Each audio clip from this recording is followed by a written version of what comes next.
You probably know about pressure cookers. When the pressure inside the pot increases past a certain point, the valve on the lid starts whistling and spinning. Well, the same happens to some kids. They're in school all day. They have to focus, think, memorize, learn, sit still. They come home and they let out the steam. This happens quite a bit with neurodivergent kids. They're often working extra hard to stay regulated throughout the day, and by the time they come home, they may be completely exhausted or in a bad mood or hyper. Many parents are puzzled why their child is so well behaved in school but struggles when they get home. Sometimes parents double down on disciplining their kids, believing it will help, but hint, it doesn't. Sometimes parents are blamed for it. I've worked with many parents who were told by teachers, you must be doing something wrong because your child is fine in school. So here's what really happens.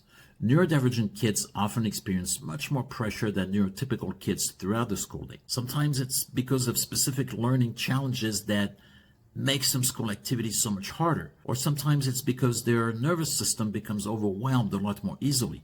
Maybe it's related to the number of transitions or the noise level or social interactions. If your child is dysregulated by the time they come home, increasing the amount of discipline is only going to make things worse.